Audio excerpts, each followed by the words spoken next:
19 бөлүм. Жояпка падыша Абышоломду жоктоп ыйлап жатат деп айтышты.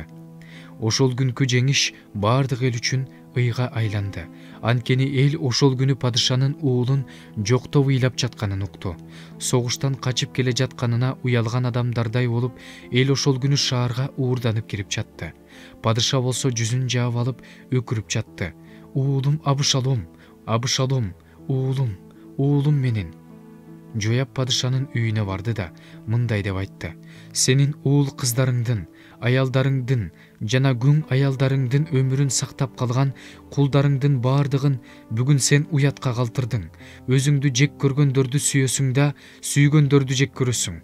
Анткени жол башчыларың менен кулдарың сен үчүн эч ким эмес экендигин сен бүгүн көргөздүң. Абышалом тирүү калып, биз баарыбыз өлүп калсак, сага жакшы болоорун бүгүн билдим. Азыр тургун да, чыгып, кулдарыңдын көңүлүн көтөрүп сүйлө. Эгер чыкпай турган болсоң, Теңирдин алдында ант берем. Бул түнү сенин жаныңда эч ким калбайт. Ошондо бул жаш кезиңден ушул убакка чейин көргөн бардык кыйынчылыктарыңдан жаман болот. Ошондо падыша туруп келип, дарбазанын алдына отурду.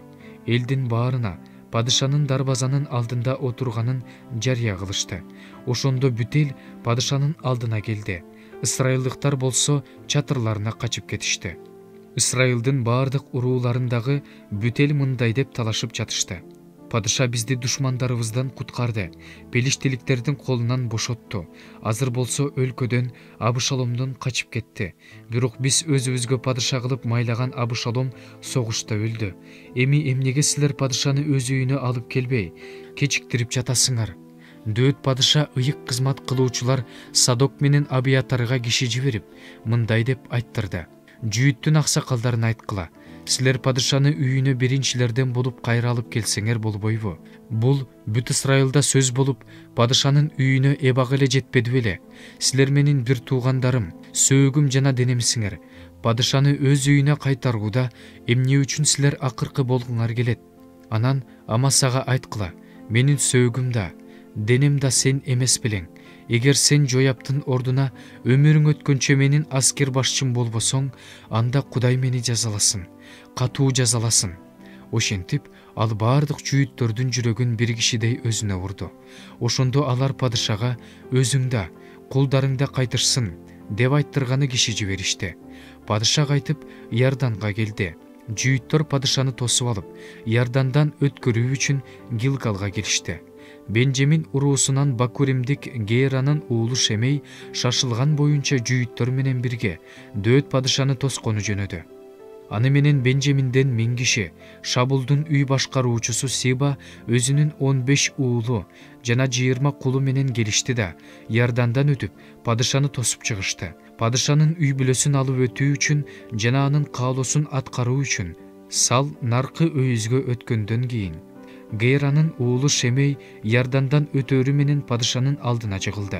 Ал падышага мындай деди: Иерусалимден мырзам падыша чыгып бара жаткан күнү кулуңдун кылган күнөөсүн эске алба, жүрөгүңдө сактаба мырзам падыша, мени кылмышкер катары эсептебе.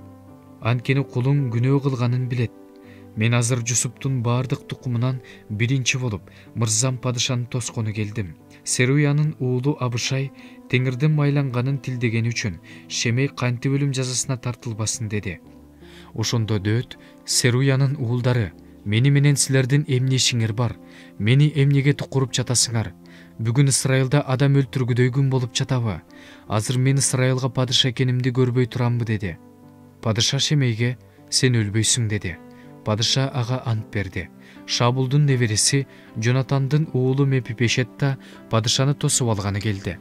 Ал падыша чыккан күндөн тартып, тынчтык менен кайра кайткан күнгө чейин бутун да, кийимдерин да жууган эмес, сакалын да караган эмес.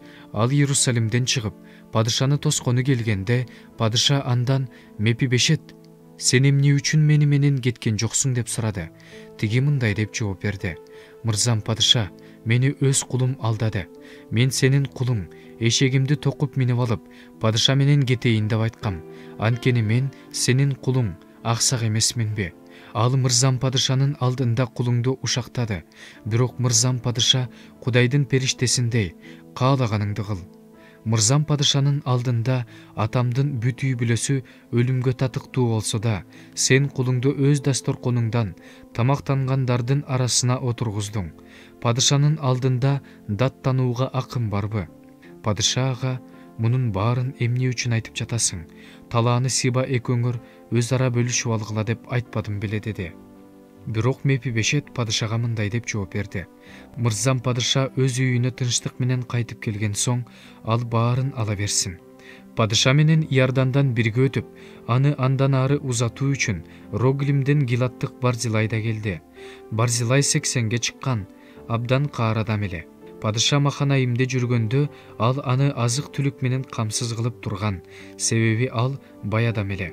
Падыша Барзилайга жүрмени менен: «Мен сени Иерусалимде азык түлүк менен камсыз кылып турам», деди. Бирок Барзилай падышага мындай деп жооп берди: «Падыша менен Иерусалимге баргыдай көпкө жашамак белем. Азыр 80 жаштамын. Жаман жакшыны айырмалай алмак белем. Кулуң ичкен жегенинин даамын билмек беле. Ырчык кыздар менен балдардын үнүн уга алмак белем. Мырзам падыша, кулуңду жук кылып эмне кыласың? Кулуң падышаны Иордандан ары бир аз узатып бара алат. Падыша мени эмне кылганым үчүн ушунча урматтап жатат. Кайтып барып, өз шаарымда, ата-энемдин мүрзөсүнүн жанында өлүүгө кулуңа уруксат эт. Бирок сенин кулуң, менин уулум Кимам, мырзам падыша менен барсын. Аны эмне кылам десең, өзүң бил. Падыша: «Кимам мени менен барсын. Ага сен каалагандай кылам. Каалаганыңдын баарын кылам», деди. Бүт эл жана падыша Иордандан өтүштү. Анан падыша Барзилайды өөп, ага батасын берди.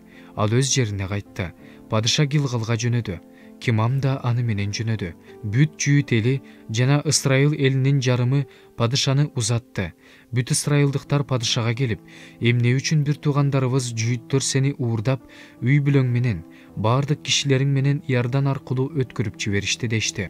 Ошондо жүйүттүн кишилеринин баары ысрайылдыктарга: «Падыша биздин жакыныбыз. Бул нерсеге эмнеге ачууланып жатасыңар? Биз падышанын бир нерсесин жедикпи, же андан белек алдыкпы?» деп жооп беришти.